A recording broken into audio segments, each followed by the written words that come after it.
There's something strange about honesty. Everyone says that they want it, everyone claims they value it, but the moment the truth actually arrives, most people reject it. Not because it's wrong, but because of how comfortable it makes them feel. The truth has a way of doing something very dangerous. It removes the excuses people were hiding behind, and when someone loses their excuses, they often look for someone else to blame. Very often, that someone becomes the person who told the truth. Many people can tolerate disrespect, manipulation, selfish behaviour, and being lied to as long as nobody calls it out. Because the moment someone speaks up, the dynamic changes. Suddenly, the behaviour is no longer invisible. Someone has held up the mirror, and not everyone is ready to look at themselves honestly. People say they want honesty, but what they often mean is honesty that doesn't challenge how they see themselves. The moment honesty begins to reveal uncomfortable truths about behaviour or patterns, the reaction can shift very quickly. Because truth doesn't just challenge actions, it challenges identity. When identity feels threatened, the instinct is rarely reflection. The instinct is defence. Because truth forces reflection. Reflection requires accountability, and accountability is something many people spend a lifetime avoiding. That's when the conversation changes direction. The focus is no longer the behaviour that was being discussed anymore. The focus becomes the person who spoke up. They won't consider what you're saying. Instead, they will dismiss you, twist the story, accuse you of being dramatic, or tell you that you're the problem. Anything that allows the original issue to be avoided.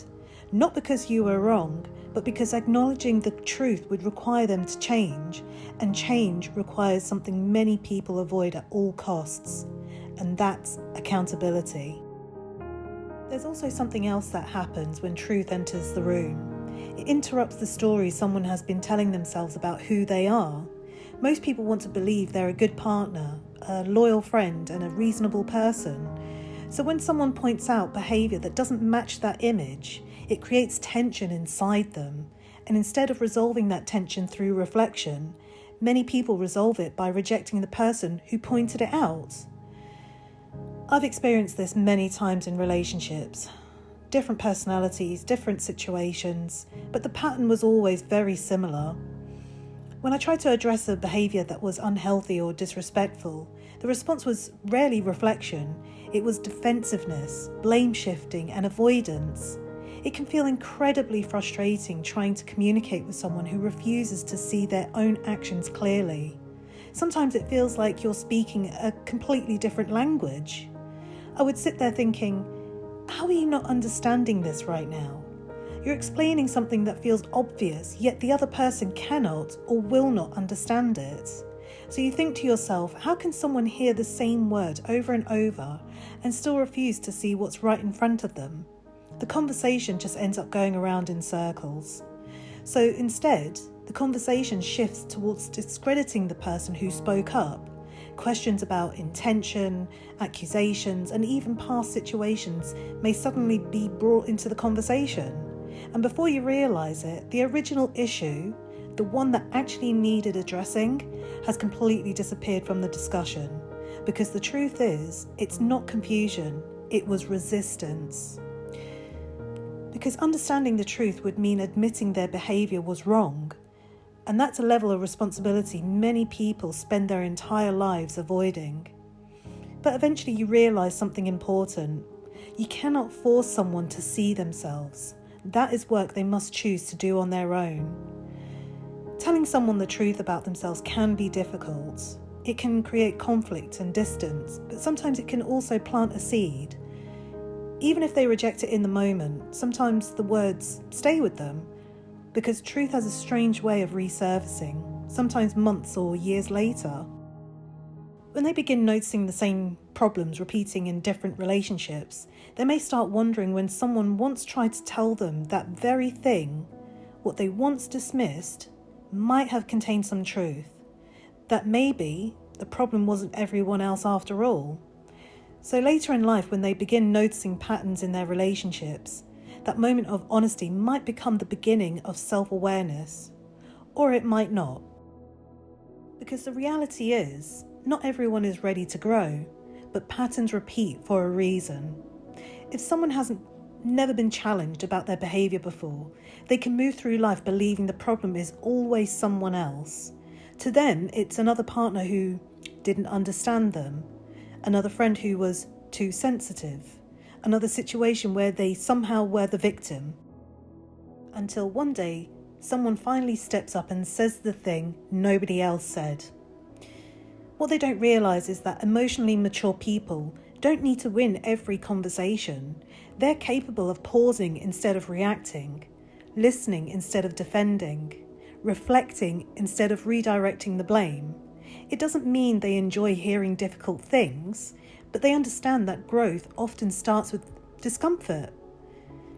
It's in these types of situations you realise that not everyone who asks for honesty is actually ready for it, because honesty requires something many people struggle with: the willingness to sit with discomfort, to reflect, to question themselves, and to consider that they may not always be right. And that level of self-examination is harder than most people expect. Sometimes the most important feedback we ever receive comes wrapped in discomfort, not because the person delivering it wants to hurt us, but because they care enough to refuse the easy silence. Growth rarely begins with comfort. It begins with awareness, and awareness usually starts the moment someone tells us something we didn't want to hear. There's a saying that I've always found to be very true. Everyone says they want honesty, but very few people are ready for the truth. Because truth requires something uncomfortable. It requires looking at ourselves without excuses, without justification, and without pretending that our behaviour doesn't affect other people. And that kind of honesty is rare. So if you've ever spoken up about something that didn't feel right and you were treated like the problem, it simply means you refuse to participate in an illusion, and not everyone appreciates the person who breaks the illusion. Sometimes speaking the truth doesn't change the other person, but it changes you. You stop doubting what you felt, you stop explaining what was obvious, and you stop carrying the emotional weight of something that was never yours to hold. Because telling the truth creates something important: clarity. Clarity about what you will accept, what you deserve, and who is capable of reflection and who is only comfortable when nothing is questioned. And even when the truth creates distance, it also creates honesty within yourself. A kind of quiet self-respect that feels far more peaceful than staying silent just to keep someone else comfortable. Because honesty isn't about winning arguments. It's about understanding where you stand and recognizing when someone was never willing to stand there with you. Sometimes that clarity brings people closer, and sometimes it reveals they were never meant to stay. Thank you for staying and listening. If this conversation resonated with you, you might also want to check out my other videos. If you'd like to support this space, you can like, comment and subscribe. It genuinely helps this reach other people who might be sitting with the same questions. If you enjoy my content and would like to support the channel, you can leave a little tip via the PayPal link in the description. And if you want to be here for the next conversation, you can turn on notifications. Your support doesn't just help the channel grow, it reminds me that I'm not the only one thinking about these things too. And that matters more than you know. Sending you all so much love. Until next time, keep becoming.